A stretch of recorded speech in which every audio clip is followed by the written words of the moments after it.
Una pandemia, un confinamiento, una desescalada, un rebrote. De repente hemos tenido que cambiar nuestras vidas, dejar de relacionarnos como antes, distanciarnos, ser islas dentro de una isla, que nos asalte el miedo y la incertidumbre. Todo sufre una distorsión que no esperábamos y hasta ha cambiado nuestro lenguaje y las palabras que empleamos. Nueva normalidad, mascarilla, conspiración, vacuna, reconstrucción, paguita, mena. Las palabras también están sufriendo este cataclismo y se pronuncian distribuidas por el mundo en 7000 idiomas con nuevos significados.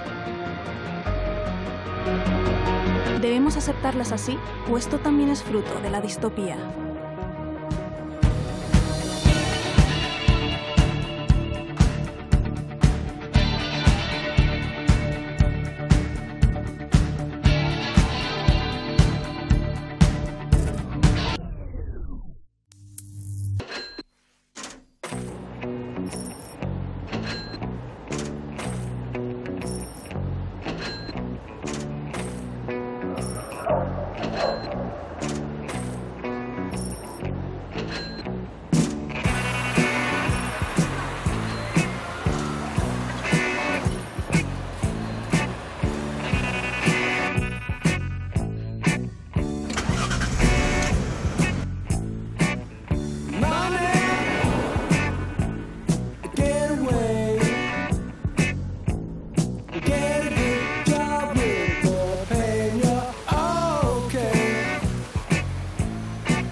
Bueno, el ingreso mínimo vital me parece estupendo para las personas que no tienen trabajo, que no tienen otros medios de vida y que les hace muchísima falta, pero no por norma. Por norma no, porque entonces la gente ni busca trabajo, ni los empresarios se preocupan de dar trabajo.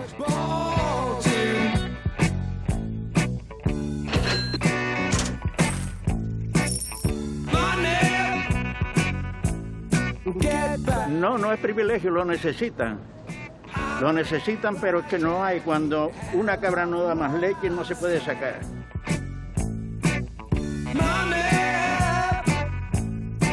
Pienso que muchísimos se aprovechan en la economía sumergida.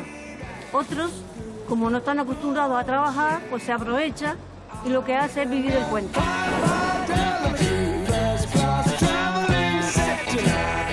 Puede haber mucho pícaro, pero creo que la mayor parte de la gente, la gran mayoría, además de necesitarlo, creo que le reconforta aportar algo con su esfuerzo.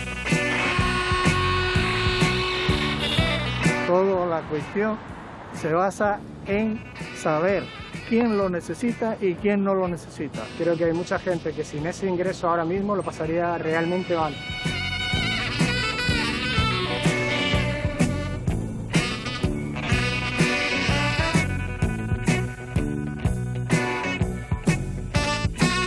Tiene derecho a comer, a vivir, a tener una cultura mínima, una sanidad, una educación, y eso no es una paguita, es un derecho básico de un ser humano.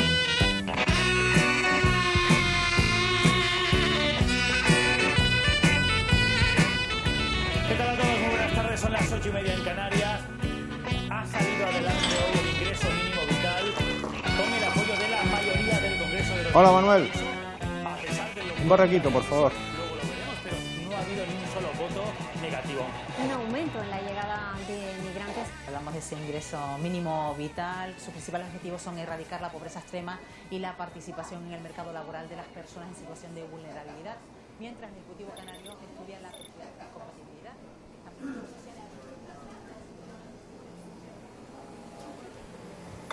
Hola, Bea. Hola. ¿Qué tal? ¿Cómo estás? Bueno, te quiero preguntar directamente, ¿qué es la aporofobia? Parece una enfermedad rara, ¿no? Porque está en estos latines. Significa el rechazo al pobre. Es un término bastante reciente. ¿Y esto de el término paguita es un término aporofóbico? Bueno, yo creo que sí, porque siempre se utiliza de una manera peyorativa, ¿no? Yo no he escuchado el término paguita, gracias. No he escuchado el término paguita como un reconocimiento de un derecho o como una celebración que se haga de un acto de justicia ante algunas personas. Normalmente lleva una pullita, ¿no? Normalmente es como crítico, como si estuviéramos dando algo que nos perteneciera a nosotros, y no es así. Detrás del desprecio al otro, del desprecio al pobre, está el miedo, está la búsqueda de la propia preservación, que es algo muy animal. ¿Miedo a qué? ¿Qué produce ese miedo? Claro, tú piensas que el cerebro humano es autointeresado, siempre sospecha del que es diferente, y sospecha, por ejemplo, en el caso del pobre, de lo que no tiene, que puede querer quitarme lo mío, ¿no? Y entonces es necesario que haya un diálogo constante y un reconocimiento de las distinciones que acompañan. Sin embargo, en esta sociedad lo que se ha instalado en los últimos tiempos es un reconocimiento más a la meritocracia, ¿no? A que cada uno vaya saliendo adelante por sus propios méritos. ¿En dónde está la pata que cojea de este sistema? La meritocracia se asienta sobre una premisa que es un poco falsa, porque viene a decir que todo lo que recibimos, lo que obtenemos, nuestra renta o nuestro patrimonio, es producto de nuestro trabajo y de nuestro esfuerzo. Esto no es así. Lo curioso es que, de hecho, la meritocracia trata de ser una respuesta, trata de ser una corrección, por ejemplo, a un sistema feudal, la aristocracia feudal que repartía la riqueza, el patrimonio de acuerdo al nacimiento. Es decir, el que nace noble es noble y recibe todo. El que nace plebeyo es plebeyo y no tiene nada y nunca tendrá nada. La sociedad de mercado trata de romper con esta inequidad de base y dice, no, vamos a poner un juego en el que todos estamos en la misma arena, garantizamos unas igualdades fundamentales y luego, dentro del juego, pues el que se le ocurre más, pues obtendrá más.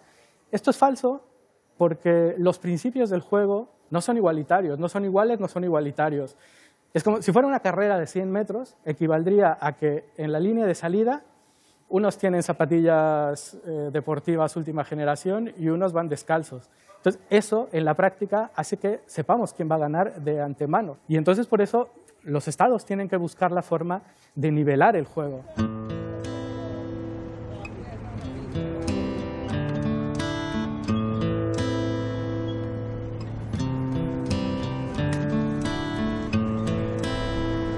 I hurt myself today to see if I still feel. I focus on the pain, the only thing that's real. The needle tears a hole, the old familiar sting. Try to kill it all away. Yo creo que el ingreso mínimo vital era más bien, yo diría que innecesario. Entiendo el propósito, es un propósito, digamos, noble, pero había alternativas que eran mejores, más eficaces. ¿Cuál es esa alternativa? La alternativa más eficaz es trabajar desde el punto de vista de las ayudas al desempleo. ¿Y por qué digo esto? Porque esas ayudas son ayudas condicionadas y limitadas. Pero el shock económico no es solo precisamente afectado a la gente en desempleo, también a la gente con empleo. Y los índices de pobreza y desigualdad son terroríficos. Ni siquiera esas políticas de empleo funcionaron eficazmente durante la última crisis de 2007. ¿No cree que, dada la excepcionalidad del caso, sí que era necesaria esta medida? A ver, aparte de las ayudas al desempleo está la familia y la economía informal. Sí, pero eso entonces, ya no por son ahí instituciones. es donde se amortigua ya. Estamos tirando de pero que... si hacemos, vale, de acuerdo, pero si tiramos si decimos, bueno, vamos a dar una ayuda que no está condicionada, que la damos a todo el mundo que lo necesite, etcétera, vamos a introducir una serie de problemas en el sistema que van a empeorar las cosas en el largo plazo. Y me explicaré. El primer problema es un problema de incentivos en la búsqueda de empleo. Incentivos en la búsqueda de empleo. ¿Cree que el ingreso mínimo vital no incentiva la búsqueda de empleo? La desincentiva. Lo voy a explicar por qué. El ingreso mínimo vital es una ayuda complementaria, compatible con otros ingresos. Entonces va de 460 euros para un individuo que viva solo hasta 1.100 para una familia, ¿no? Entonces supongamos que en una unidad familiar están percibiendo esta ayuda de 1.100 euros y que uno de los miembros de esa unidad familiar encuentra empleo. Ese empleo, de acuerdo con el salario mínimo interprofesional, sería de 900 euros.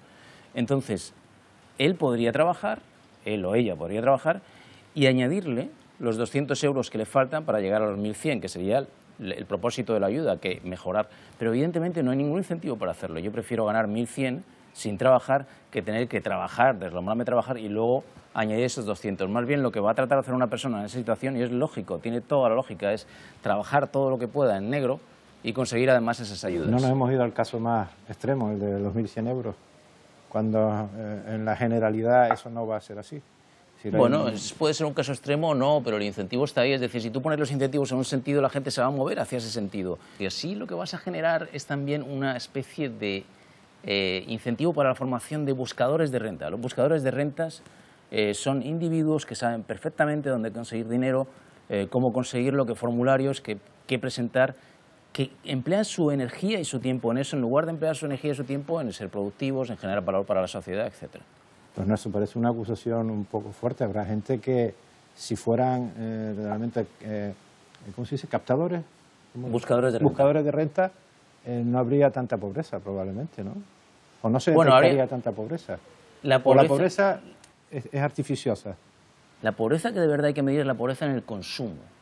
La pobreza en el consumo es realmente qué tipo de vida podemos llevar. Todos tenemos móviles en nuestro bolsillo, incluso la gente más pobre. Empíricamente no hay ninguna sociedad que se haya desarrollado a base de repartir dinero, ninguna. Los ejemplos más bien apuntan a todo lo contrario. Podemos establecer aquí dos tipos de sociedad. Una sociedad en la que tenemos altos impuestos, ayudas generosas y un elevado grado de intervencionismo, versus bajos impuestos, pocas ayudas y muy poco intervencionismo. Entonces, pongamos dos tipos de personas. Una persona que está dispuesta a arriesgar su dinero, su talento, su esfuerzo, sus ahorros, etcétera. ¿A qué tipo de sociedad irá? Irá a la sociedad con bajos impuestos y menos intervencionismo. Y otra persona que, sin embargo, no quiere esforzarse, no quiere arriesgarse o no tiene tampoco capacidad para generar valor, irá a la otra. Entonces, al final, lo que generas es un sistema que va atrayendo a los elementos menos productivos que hay alrededor. ¿No nos falta un grupo? Un grupo de personas sin oportunidades, un grupo de personas que por su cuna o por el sitio donde ha nacido, por su sexo incluso, o porque no ha tenido la formación que otros no han podido tener, se quedan fuera del sistema. ¿Eso no es una selección natural un poco salvaje? No, lo que estamos de acuerdo en que, es decir, la igualdad versus pobreza. La pobreza hay que combatirla, hay que ofrecer siempre un seguro. Debe ayudarse a la gente, pero debe hacerse de forma eficaz, sin generar los incentivos incorrectos, ¿no? Con una sociedad que sea más favorable a la inversión y al desarrollo empresarial, ese tipo de sociedad también puede tener una red antipobreza, digamos, que proteja la pobreza, que combata la pobreza, sin necesariamente ir hacia el igualitarismo. ¿Y cuál, en esta sociedad actual, capitalista, consumista, cuál cree que debe ser la solución para combatir la pobreza?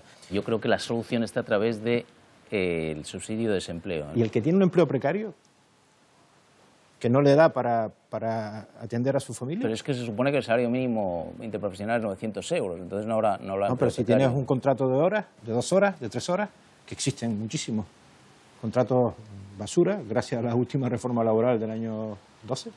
Si tienes un empleo precario, que es de media jornada, no ganas 900 y pico euros, ganas la mitad.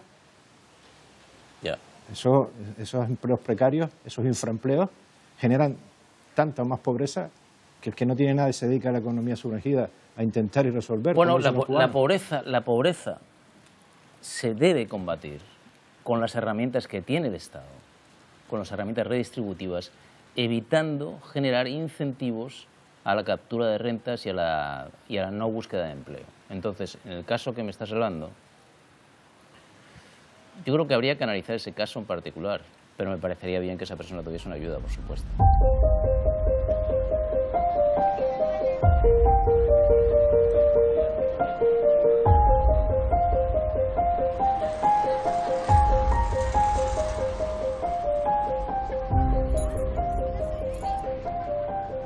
Soy ecuatoriano, soy de 3 años acá. Y pues para uno es complicado, compadre. No se sabe qué hacer, se busca trabajo. En un lado te cogen un día, una semana y no te contratan. Yo vivo en la práctica de mis ahorros de toda la vida. Yo soy español retornado de Venezuela desde hace 3 años y la única ayuda que me han podido dar o que me han dado es la del emigrante retornado, que fueron 1.300 euros por una sola vez y ahí acabó.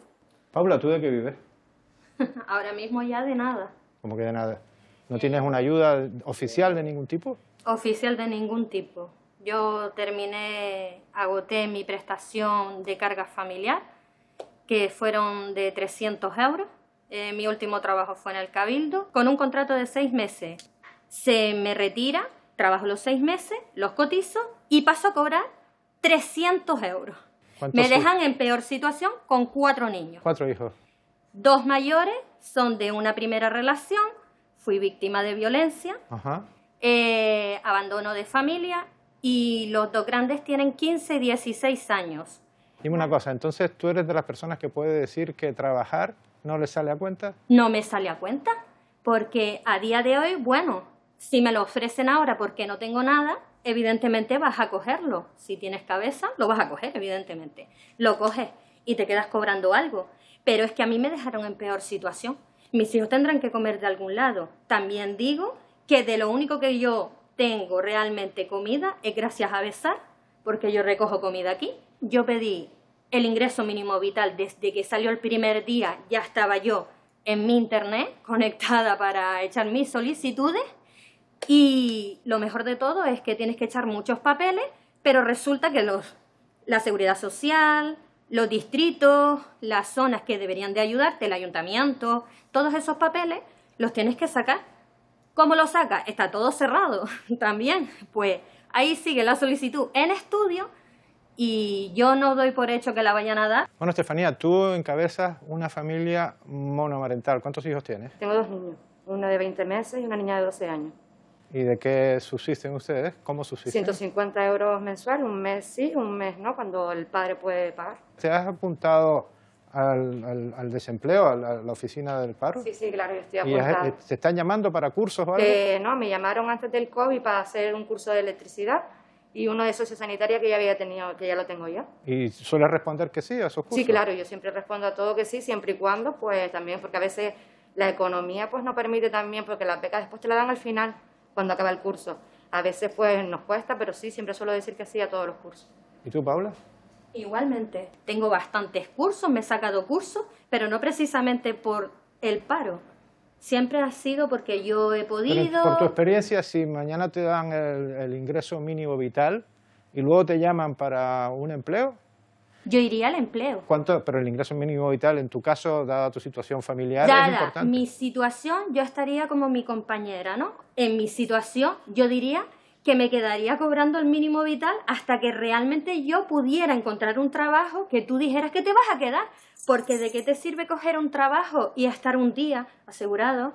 Te estás rompiendo los cuernos 12 horas al día, que encima es una explotación que para qué. Perdona un momentito. Hola, José Antonio. Buenas tardes. A ti te quería ver yo. Buenas tardes. ¿Cómo estamos? Perdona un segundito. Tú eres el presidente de esta asociación vecinal y solidaria del barrio de Arenales. Sí. ¿Cuánto tiempo llevas haciendo esto? 3 años y medio. 3 años y medio. Sí. ¿Voluntariamente? Voluntariamente. Ya de voluntario toda tu vida, ¿no? Toda mi vida. 43 años cumplo este año. Has vivido 2 crisis casi seguidas. Sí. La de 2007-2008 hasta esta. ¿Ha cambiado el perfil de las personas que vienen a solicitar ayuda? Mucho.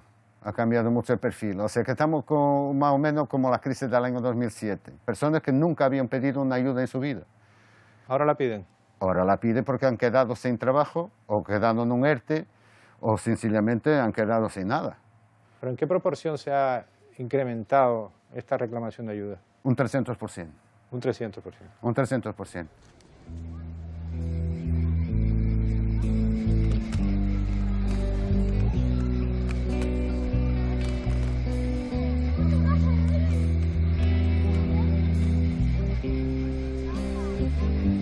Cuando hablamos de pobreza, la mayoría de la gente sabe de lo que estamos hablando. Cuando hablamos de exclusión social, se crea una cierta confusión, que ni siquiera las personas que se encuentran en exclusión social saben que se están refiriendo a sus circunstancias. La exclusión social pone más el énfasis en la falta de derechos sociales que en la carencia económica y en la privación de necesidades, pero una cosa conlleva a la otra. Por lo tanto, aunque el término pobreza es más crudo, yo creo que es más claro. El retorcimiento de las palabras o la búsqueda de palabras que pudieran no ser ofensivas para el pobre, para la persona pobre, puede haber derivado en que las personas pobres no sean conscientes de su verdadera situación. Sin lugar a dudas, eso ha sido así. hay una inmensa mano de obra que no es necesaria para el sistema, es sobrante. Entonces ya no se habla de clase obrera o clase trabajadora, ahora se habla de que hay una clase obrera y una clase que ni siquiera se puede considerar casi obrera porque no van a volver a trabajar. El sistema no los tiene contemplados como potenciales trabajadores, entonces es una clase sobrante. Sobrante. En el sentido estricto de la visión que pueden tener los que no están en ese sector de la sociedad. Claro, pero al no tener esa conciencia de clase, lo que se produce es una cierta paz social que, bueno, que al fin y al cabo no deja de ser artificial, porque la realidad se impone. Al no ser consciente el pobre de que es pobre, no tenemos estallidos sociales, por ejemplo, en Canarias. Bueno, en realidad sí. La pobreza y la exclusión social en las cifras que tenemos en Canarias son a nivel objetivo suficientes para que se produzca, fruto de esa polarización que hay en la sociedad, donde casi la mitad tiene trabajo y la otra mitad no, son condiciones objetivas suficientes para que se produzca una ruptura social. Sin embargo, no se produce, porque en realidad, cuando preguntamos a los alumnos de la universidad, yo le pregunto a mis alumnos, levanten la mano los que se consideran clase media, y son el 99% de los alumnos. Y cuando le pregunto que levanten las manos los que se consideran clase baja o que están en exclusión, nadie levanta la mano. Sin embargo, cuando les digo que en España el salario medio se encuentra en los 1.700 euros, entonces, ¿cuántos están en el salario medio? Hay mucha gente que no está en el salario medio, que sus padres no ganan eso. Entonces, ahí se dan cuenta que una cosa es la realidad objetiva y otra cosa es la realidad subjetiva. Eso del salario, que en Canarias tengamos el salario medio más bajo de España y que España a su vez tenga el salario medio más bajo de Europa, ¿es la única raíz del problema o hay otros factores que contribuyen a que seamos una de las regiones más pobres de España? El salario tan bajo radicalmente es una de las causas principales, pero efectivamente no es la única. Después de Madrid, Barcelona, País Vasco y Baleares, Canarias es uno de los alquileres más caros. Si a eso le sumamos que tenemos la tasa de paro, una de las tasas de paro más altas, pues se va generando un caldo de cultivo con otros ingredientes, como por ejemplo el índice de embarazo adolescente más alto también de toda España, ¿no? Un 10% de las adolescentes que se quedan embarazadas cada año están en Canarias. Cerca del 40% de los hogares donde hay pobreza severa son hogares con hijos, uno o dos hijos a cargo. Pues es otro de los ingredientes que forman todo este caldo de cultivo de la pobreza. Y estos son hijos que ya parten con una desventaja social, socioeconómica, educativa, de igualdad de oportunidades. Crecen en un contexto, en un círculo del que luego es difícil salir, ¿no? Son lo que se denominan como círculos de la pobreza. Un círculo en el que es difícil salir, primero, porque la sociedad no da oportunidades a los que están en esos círculos, oportunidades de empleo, de vivienda, pero también porque en esos círculos hay una cultura de la pobreza, hay una forma de ser, hay una forma de adaptarse a esa realidad que luego te lleva, en muchos casos, a malograr o boicotear incluso las pocas oportunidades que la sociedad te puede brindar. Bonjour. Ouais, bonjour, madame. Ça va? Ça va. Tu vas bien? Alhamdulillah. Tu es de quelle nationalité? Guinée-Conakry. Et tu es venu ici quand? Je fais ici 3 mois et quelques. Je dirais ici ni la casa, je dormi sur la rue. Et tu dors où, mon frère? J'ai dormi sur la caille. Nice. Je dirais, mon frère, mais il faut supporter. Ah, Dieu est avec nous, Inch'Allah. Inch'Allah. Pourquoi tu es venu? Qu'est-ce qu'on t'a dit ici en Europe, mon frère? Moi, je suis venu à Espagne pour travailler. On t'a dit qu'il y a travail ici? Oui, on m'a dit qu'il y a travail ici pour travailler. Ah, on m'avait dit ça quand même, qu'il aide les gens ici. Moi, j'avais dit ici, ni nada. Merci, mon frère. Du courage, hein? C'est dur, mais on est tous dans la même situation. Moi, j'ai mes papiers et je suis là, je ne travaille pas. Yo estuve alquilando un apartamento, un estudio.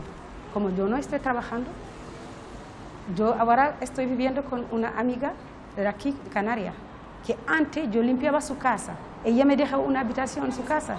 Estoy viviendo con ella desde 2017. Necesito trabajo, solo. Si tengo trabajo, no voy a SEAR, no voy a Cruz Roja a pedir ayuda a los ayuntamientos. Serfuna, ¿cuánto tiempo llevas en España? Yo llegué en España desde 2004. ¿Y has intentado el ingreso mínimo vital? Yo le intento, pero... ¿Por qué no lo has conseguido? ¿Qué te han dicho? Me costó. Llamando, no me cogen. En el ordenador también no quiere entrar y todo. Y me acerqué a los ayuntamientos. Fui este día, me dijeron que cerraron el tema de los papeles. ¿Ya no admiten más solicitudes? Sí. ¿Te dijeron esto? Finalmente un chico me dice eso, porque me dice la señora, vete a pagar abogado o, ¿cómo se llama? Notario. Yo dije, yo no estoy trabajando, ¿cómo voy a pagar un abogado para que me eche eso? ¿Pero tú viniste a España porque te dijeron que ibas a recibir una subvención? No, yo venía en España para mejorarme. ¿Y estuviste trabajando aquí en España? Sí, estuve trabajando en los hoteles y restaurantes, limpiando las casas, haciendo de todo. ¿Y por qué ahora no estás trabajando? Yo está ahora más peor que antes, porque yo creo que el tema de la crisis es eso. Me costó mucho para trabajar y yo necesito un trabajo. No quiero eso ayuda de 430, 450, eso es nada. Yo quiero un trabajo. O sea que si te dan la ayuda... No, yo quiero el trabajo que ayuda. Ayuda son 400 y algo. Tú, cuando trabajabas, mandabas dinero a tu familia en Mauritania y ahora tu familia te tiene que mantener a ti. ¿Cómo es? Yo, gracias a Dios, que mi familia no me necesita, solo mi madre, porque yo soy africano y nosotros africanos y musulmanes ayudan a la madre. Mi madre siempre dice, yo llorando que no tengo trabajo, me dice, tú no te preocupes, yo soy nerviosa y tengo ahora los nervios, porque no estoy trabajando, no tengo nada. Entonces yo necesito esta ayuda, si no yo no voy a solicitarlo. Le voy a poner un vídeo a ver qué opinan, ¿vale?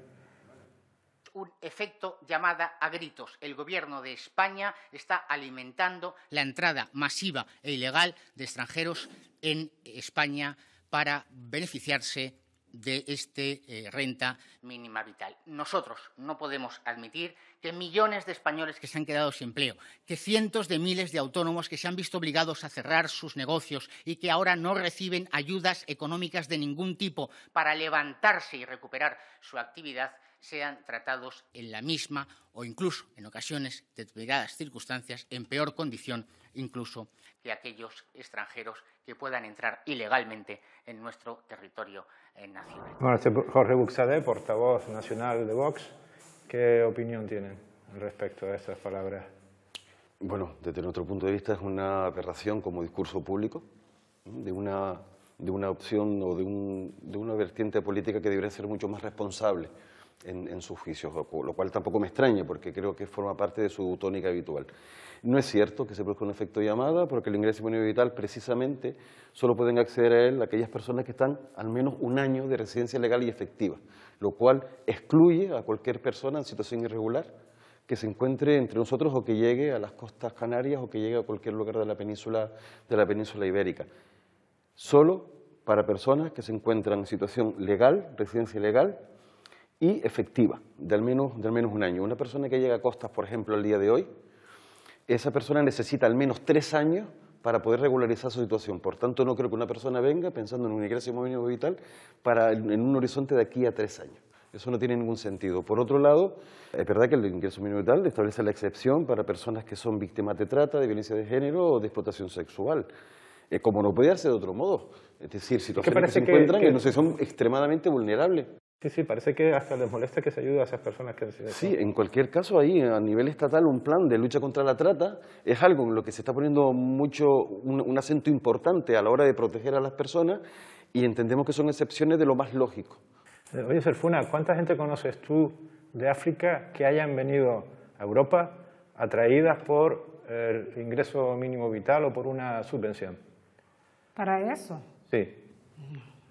¿No suele ser así, como dice el señor Buxadé? ¿No vienen ustedes a quitarnos las subvenciones? Bueno, esa es su opinión a él. Pero yo no opino eso. Yo tengo 2 hermanos que quieren venir. Nosotras dicen no. Aquí peor que en África ahora.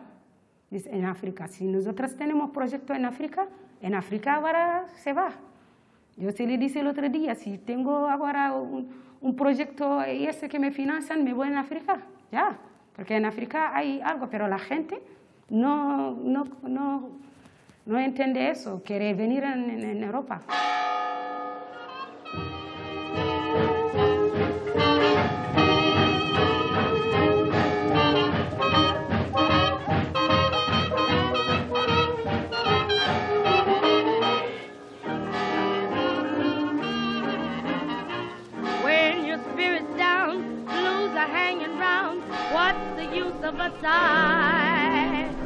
Size don't make a hit, never help a bit.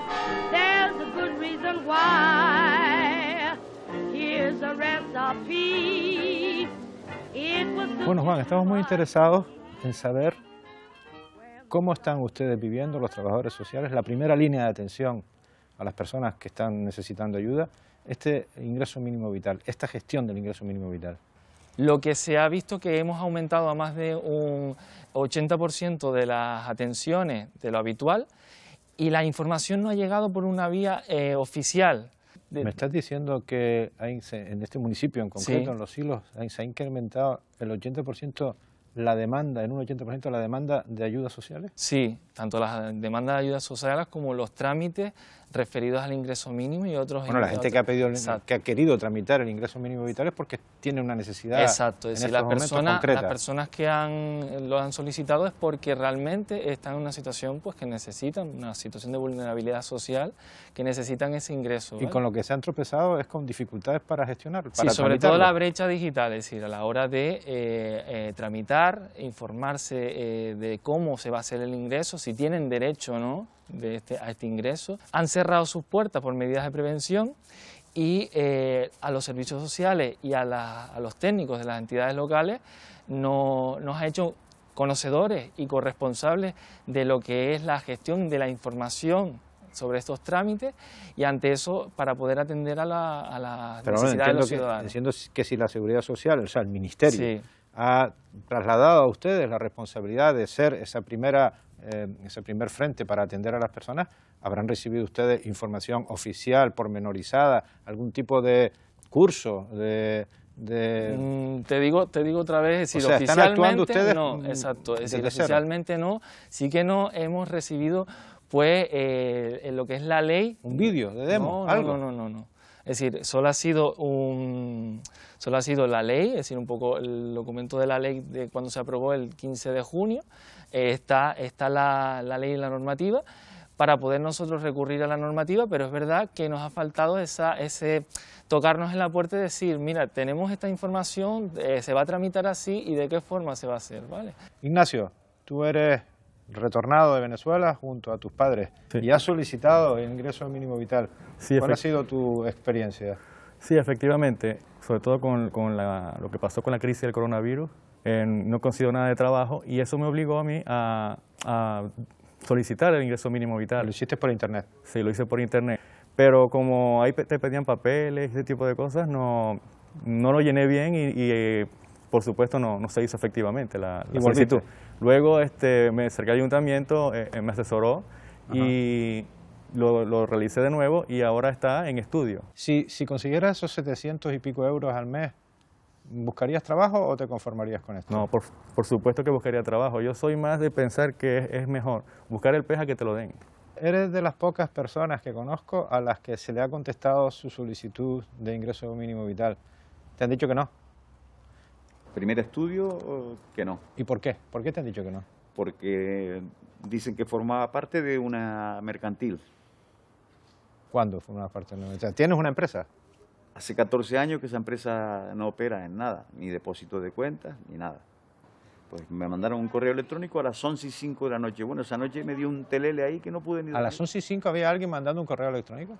11:05. Yo pensé que era hasta de coña. ¿Y cómo reaccionaste? ¿Cuál fue tu reacción? Pues no dormí. ¿Tú te esperabas que te dijeran que sí? No, yo esperaba, yo vi confirmado arriba en el membrete, confirmado. Entonces, bueno, según acá también todo lo que usted me ha enviado, no está en situación de vulnerabilidad económica porque ha sido administrador único de una mercantil. ¿De qué actividad era esa empresa?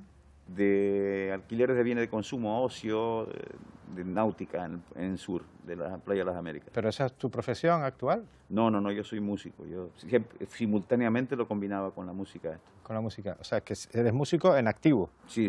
Pero ahora no tienes ningún empleo, porque Nada. supongo que con esto de la paralización del ocio, pues no hay nada que hacer, ¿no? Está todo terrible, sí. Pero tu último ingreso como profesional fue de músico. Sí. ¿Cuándo fue? En diciembre, enero fue, sí, fin de año.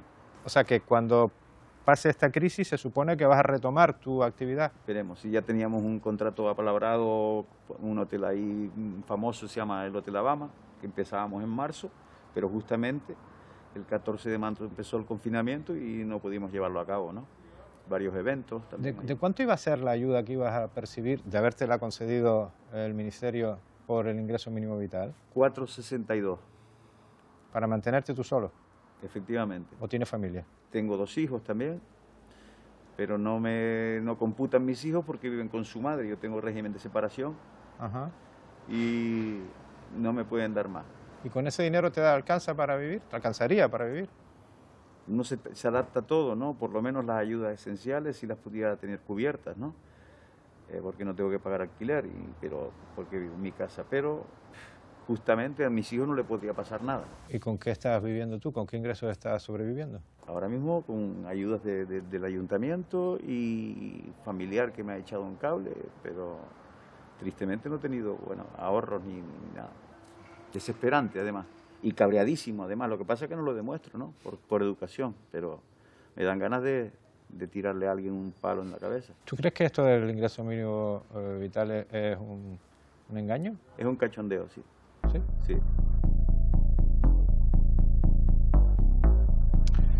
Concejala, la gente se queja de que la tramitación del ingreso mínimo vital es lenta, engorrosa y que no hay respuesta. ¿Qué están poniendo los ayuntamientos canarios, en este caso el tuyo, el de Los Islos, para resolverle esta situación a la gente? En un principio no sabíamos cuál iba a ser nuestro papel, después supimos que era solamente de meros informadores y así lo hemos hecho. Entonces nosotros consideramos que hemos cumplido y bastante bien con nuestras funciones, pero no podemos hacer más porque quien tiene que resolver y está tardando muchísimo en hacerlo es el Gobierno de España. Hay gente que la ha llamado paguita. Y hay partidos políticos como el tuyo que supusieron inicialmente, aunque después lo respaldaron. ¿Consideras que esto es una medida electoralista o efectista por parte del Gobierno de España para ganar tiempo o ganar coyuntura electoral? Yo pienso que esta medida, más que electoralista, es una medida a la desesperada, una medida muy rápida. Y lo que sí les plantearía es un tema de que sea una estrategia a corto plazo. Es decir, que la persona beneficiaria del ingreso mínimo vital no se quede solamente con la retribución económica, sino que esté vinculada pues, a un itinerario de inserción formativo, a una colaboración. ¿Crees que puede haber gente que acogiéndose al ingreso mínimo vital deje de buscar empleo, por ejemplo? Es que si no le damos esa herramienta para salir en la búsqueda de empleo, que ellos entiendan que esta medida económica y social sea temporal y que tenga un compromiso de salir, buscar las herramientas, buscar los recursos para poder mejorar su situación y salir del estado de vulnerabilidad, claro que no la van a ver con ese fin. Entonces ahí es donde falla a lo mejor la cosa.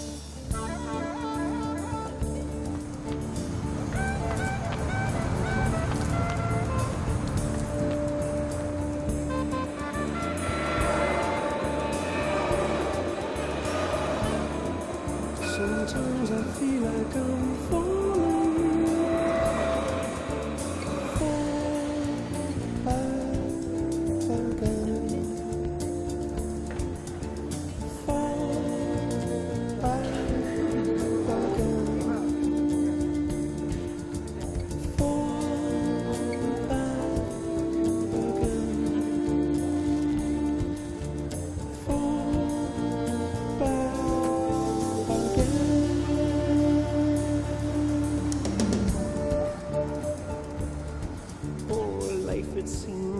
Canarias lidera los índices de pobreza severa en el país.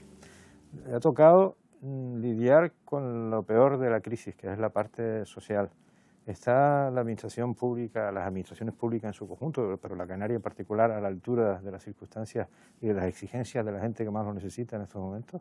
Pues cuando este nuevo ejecutivo del Gobierno de Canarias toma los mandos del Gobierno después de 30 años de coalición canaria, ya la situación era bastante difícil, con altos índices de pobreza y exclusión social, pero creo que este Gobierno estaba haciendo bien sus deberes, pero aún así es difícil hacer frente a una situación que nadie esperábamos, como es la de esta pandemia que nos ha asaltado en nuestras vidas sin nadie esperarlo. Tratándose de una autonomía con tantas particularidades, algunas de ellas muy graves como la de Canarias, ¿no crees que el ingreso mínimo vital debió gestionarse de una manera descentralizada o está bien que lo centralice el Gobierno de España? Nosotras creemos que el ingreso mínimo vital es la medida más revolucionaria en cuanto al ámbito social que se ha tomado nunca, por lo tanto la aplaudimos. Creo que sí que se han cometido ciertos errores en su gestión y eso lo estamos viendo a día de hoy. De hecho, es la denuncia que hacen los directores y gerentes de servicios sociales. A la Comunidad Autónoma de Canarias sí que le gustaría gestionar directamente el ingreso mínimo vital, como también así lo han expresado otras comunidades autónomas, pero creo que se nos va a dar mucho mejor si en un año de periodo de tiempo, de plazo, se transfiere a la comunidad autónoma, que si se nos hubiera dado directamente por parte del Estado esa competencia desde el minuto cero. Le voy a poner un vídeo de un economista. ¿Por qué se asimila esto de esta oposición a que la gente cobre el subsidio que se le llega a pagar, este tipo de ingreso mínimo vital, se le llega a denominar paguita por la derecha? ¿Por qué son más las personas vinculadas a la derecha y a la extrema derecha los que hacen esas críticas tan feroces? Bueno, eso ya no lo sé. Pues, paguita porque supongo que lo que se pretende decir con eso es poner de manifiesto que si prefieres vivir en función de rentas, de transferencias, por pequeñas que sea, de algún modo estás creando una sociedad en la que estás premiando la falta de ambición y estás premiando la pereza, la falta de ambición, el fraude, la pobreza. Dices, yo te voy a dar dinero si no haces nada, si fracasas. Te doy dinero si fracasas. Voy a ponerlo en términos crudos. Ya sé que es un poco provocador, digamos, para lo que me estás planteando. Pero digo, si tú fracasas, yo te doy dinero. Ahora, si tú tienes éxito, si tú triunfas, si tú generas algo con valor, si tú te arriesgas, el riesgo es importante también, entonces yo te voy a penalizar. Entonces, si tú creas una sociedad así, al final, ¿qué ocurre? Que los elementos más dinámicos de las sociedades huyen. ¿Qué le responderías al profesor Grisolía? Pues creo que como está configurado el ingreso mínimo vital, siendo compatible tanto con las rentas del trabajo como con la emprendeduría, con una persona autónoma, pues esto hace que la persona sí que esté motivada a acudir al mercado laboral y a encontrar un trabajo, porque así va a tener más ingresos, o a iniciar su trabajo por cuenta propia. ¿Debe tener limitación en el tiempo el ingreso mínimo vital? Yo creo que no, mientras las circunstancias de la persona no cambien. La búsqueda activa de empleo, es que a veces no es posible esa búsqueda activa de empleo. Cuando sea posible, a mí me parece que debe haber un acompañamiento por parte de los trabajadores sociales para que así sea, pero es que hay circunstancias en las que no es posible. No obstante, a mí sinceramente no me gusta que se criminalice a las personas vulnerables, ¿no? Cuando se le daba 60.000 millones de euros a la banca o cuando se rescataban las autopistas de peaje, nadie pensaba a qué iba a destinar eso la banca, a qué iba a destinar los empresarios que habían hecho esa inversión fracasada el dinero. Sin embargo, parece que a las familias, a las personas vulnerables, siempre se les está señalando con el dedo.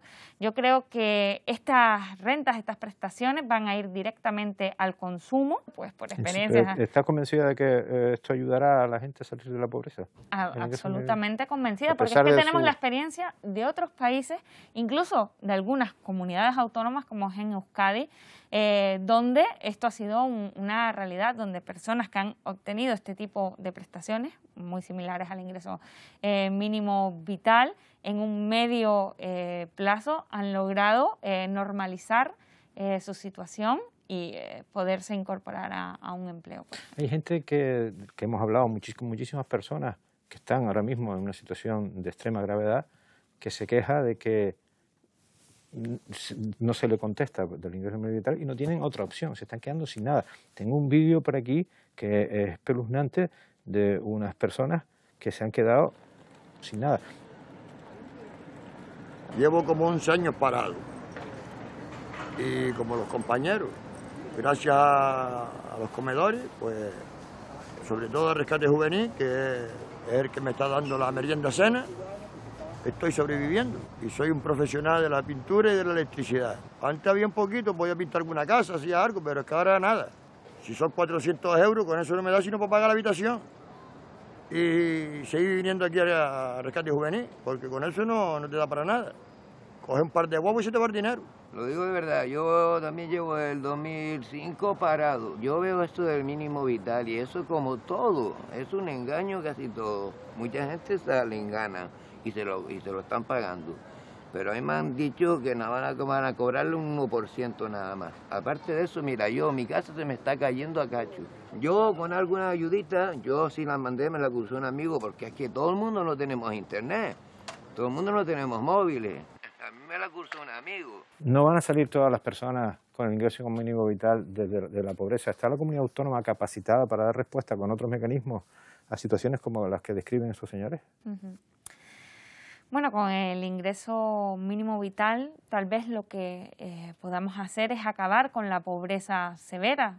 En este sentido, nosotros estamos trabajando pues, por buscar complementos al ingreso mínimo vital en la configuración de lo que nosotros vamos a llamar renta de ciudadanía canaria. Ayuntamientos que hemos visitado, con motivo de este reportaje, se han quejado de falta de coordinación institucional y de falta de información para que ellos, que son la primera línea a la que acude la ciudadanía, poder atenderlos. La gente se queja de que hay poca información, las instituciones municipales se quejan de que no tienen medios para atender esa falta de información. La Tesorería General de la Seguridad Social aquí en Canarias está desbordada. ¿Qué le podemos decir a todas esas personas que empiezan a desesperarse? Sí, es cierto que por la premura a la hora de sacar el ingreso mínimo vital, por la situación excepcional de la pandemia, tal vez no hubo el tiempo suficiente para coordinarnos entre las distintas administraciones. Quien no actúa no se equivoca, y creo que aquí el Gobierno del Estado prefirió actuar y poder equivocarse en ciertos aspectos que el no hacer nada, porque creo que el no hacer nada nos abocaba a una situación aún peor. ¿Qué le responderías a las personas y a los partidos políticos que al ingreso mínimo vital lo llaman paguita y que les acusan a ustedes, a Unidas Podemos y al PSOE, de utilizarla como palanca electoral? Pues creo que es una estrategia política que no va a ningún lado, porque cuando tuvieron que posicionarse realmente, que fue cuando se llevó el ingreso mínimo vital al Congreso para que fuera votado por los distintos grupos presentes en la Cámara, lo que vimos es que todos votaron a favor del ingreso mínimo vital. El único grupo que no votó en contra, sino que se abstuvo, fue Vox. Por lo tanto, ellos saben que esta es una herramienta válida y necesaria. How many roads must a man walk down before you call him a man? How many seas must the ¿Es el ingreso mínimo vital una solución permanente, una solución definitiva, o es solamente, a tu juicio, una solución coyuntural para una grave crisis que estamos sufriendo? Bueno, yo ahí distinguiría dos niveles de análisis. A nivel individual, Yo que trabajo con personas que están en situación de exclusión social grave y muchas veces cronificada, es una solución para esas personas sin duda. Si hablamos del nivel de la pobreza que hay en Canarias, difícilmente creo yo que esta forma de este ingreso mínimo vital vaya a resolver la situación que es de paro y de pobreza estructural.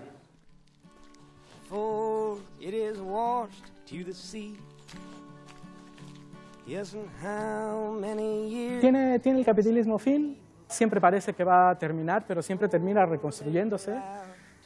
Pero en ese juego de reconstruyéndose hay un montón de oportunidades que tenemos como sociedad de intervenir. Esta amplitud que han adquirido a lo mejor la discusión sobre las rentas mínimas o las rentas de inserción eran impensables y han sido precisamente las formas de empujar de la sociedad, han sido los movimientos sociales, han sido las luchas desde abajo las que han abierto, picando piedra, las vías en que eso pueda entrar en la discusión, de que eso pueda estar en la agenda política. Este monstruo siempre estará reconstruyéndose, pero no porque se reconstruya tenemos que rendirnos y dejar de picar piedra. Manuel, deja la cuenta, por favor. ¿La cuenta? Sí.